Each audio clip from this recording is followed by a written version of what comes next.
శ్రీమాత్రే నమః. అందరికీ నమస్కారం. వైశాఖ పురాణం 28వ అధ్యాయం గురించి ఇప్పుడు మనం తెలుసుకుందాం. ఓం నమో నారాయణాయ. శృతకీర్తి మహారాజా, వైశాఖ మాసంలో శుద్ధ తృతీయని అక్షయ తృతీయ అంటారు. ఈరోజు చాలా పవిత్రమైనది. ఈరోజు చేసిన పుణ్యం ఏదైనా పాపహరమవుతుంది, శ్రీహరి పాదాలను చేరుస్తుంది. ఈరోజు దేవతలకు, ఋషులకు, పితృదేవతలకు అందరికీ తృప్తి కలిగించే రోజు. ఈరోజు చేసిన దానానికి విశేషమైన ఫలితం కలుగుతుంది. ఈరోజు శ్రీహరిని పూజించి శ్రీహరి కథను విన్నవారు ముక్తిని భుక్తిని పొందుతారు. ఈ తిథికి ఇంతటి మహిమ ఎందుకు వచ్చిందో చెప్తాను, శ్రద్ధగా విను. పూర్వం ఇంద్రుడు బలిచక్రవర్తితో పాతాళయోకంలో చాలా కాలం పాటు యుద్ధం చేశాడు. ఇంద్రుడు వారందరినీ జయించి తిరిగి భూలోకానికి చేరుకున్నాడు. మార్గమధ్యంలో ఉతద్యమహాముని ఆశ్రమాన్ని చూశారు.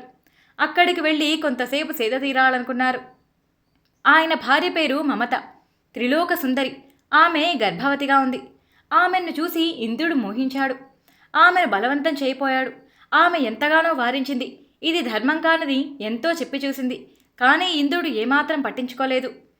ఆమెను బలవంతం చేయటానికి ప్రయత్నించాడు.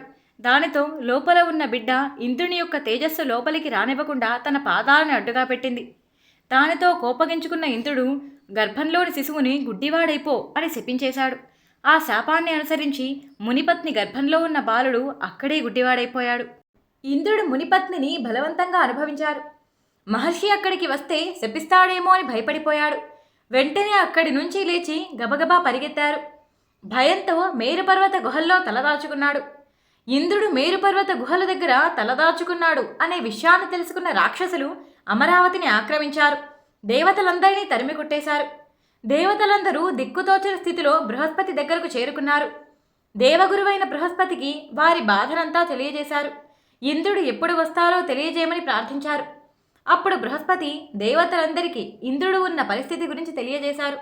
అందరూ కలిసి మేరుపర్వత గుహల దగ్గరకు చేరుకున్నారు. అప్పుడు వారందరూ ఇంద్రుడిని ప్రార్థించారు. ఇంద్రుడు వారందరి ముందుకి భయపడుతూ వచ్చాడు. స్వర్గాన్ని ఆక్రమించుకున్నారు రాక్షసులు అనే విషయాన్ని దేవతల ద్వారా తెలుసుకున్నాడు. నేను పరస్త్రీని అన్యాయంగా అనుభవించాను, అందుకే నా శక్తులన్నీ కోల్పోయాను అని ఇంద్రుడు వారితో చెప్పారు. అప్పుడు ఇంద్రుడి మాటలు విని బృహస్పతి అలాగే మిగిలిన దేవతలందరికీ ఏం చేయాలో తెలియలేదు. ఇప్పుడు ఎలా, మళ్ళీ దేవేంద్రుడికి తన శక్తులన్నీ ఎలా లభిస్తాయి అని భయపడ్డారు. ఇంతలో దేవగురువైన బృహస్పతి, ప్రస్తుతం శ్రీహరికి ఎంతో ఇష్టమైన వైశాఖ మాసం జరుగుతోంది. ఈ వైశాఖ మాసంలో అన్ని తిథులు పుణ్యప్రదమైనవే, శక్తివంతమైనవి. అందులో శుక్లపక్షంలో వచ్చే తదియా తిథి చాలా ముఖ్యమైనది. ఈరోజు చేసిన స్నానానికి విశేషమైన ఫలితం ఉంటుంది, అన్ని పాపాలు పోగొడుతుంది. కాబట్టి ఈ రోజున ఇంద్రుని చేత వైశాఖ ధర్మాలు ఆచరింపజేసి ఇంద్రుడికి పూర్వపు బలాన్ని శక్తిని తిరిగి వచ్చేలా చేద్దాము అని వారందరూ నిర్ణయించుకున్నారు. ఇంద్రునితో అక్షయ తృతీయ రోజు ప్రాతకాల స్నానము చేయించారు. పితృదేవతలకు తర్పణలు చేయించారు. శ్రీహరి పూజ కథాశ్రవణము చేయించారు. ఇంద్రుడు అక్షయ తృతీయ రోజు శ్రీహరిని పూజించటం వల్ల శ్రీహరి కృపతో అతడు మళ్ళీ తిరిగి తన శక్తులన్నీ పొందాడు. ఆ తర్వాత తిరిగి స్వర్గానికి వెళ్ళి రాక్షసులందరినీ తరిమికొట్టి అమరావతిని గెలుచుకున్నాడు. అప్పుడు దేవతలందరూ తిరిగి ఆనందంగా వారి యొక్క యజ్ఞ భాగాలను స్వీకరించడం ప్రారంభించారు.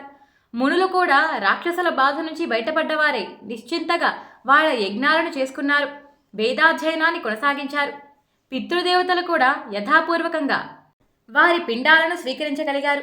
ఈ విధంగా అక్షయ తృతీయ తిథి దేవతలకు, మునులకు, పితృదేవతలకు అందరికీ సంతోషాన్ని కలిగించే తిథిగా మారింది. అక్షయ తృతీయ రోజు అందరికీ ముక్తిని భుక్తిని ప్రసాదిస్తుంది అని సార్థక నామం కలిగింది. విధి విధానంతో ఈ అక్షయ తృతీయ రోజు నారాయణుణ్ణి పూజించి స్మరించి స్నానం చేస్తే వారికి తప్పకుండా అఖండమైన పుణ్యం లభిస్తుంది. ఈ విషయాలన్నిటినీ శృతదేవ మహర్షుల వారు శృతకీర్తి మహారాజుకి వివరించారు. ఈ విషయాన్ని నారద మహర్షుల వారు అంబరీష మహారాజుకి వివరించారు. వైశాఖ పురాణం 28వ అధ్యాయం సంపూర్ణం. 29వ అధ్యాయంతో మళ్ళీ కలుసుకుందాం. నేను చెప్పిన తీరు మీకు నచ్చినట్టయితే వీడియోకి ఒక లైక్ చేయండి. మన ఛానల్ని చూడటం ఇదే ఫస్ట్ టైం అయితే సబ్స్క్రైబ్ చేసుకోండి. పక్కనే ఉన్న బెల్ సింబల్ని ఆన్ చేసుకోవడం మర్చిపోకండి.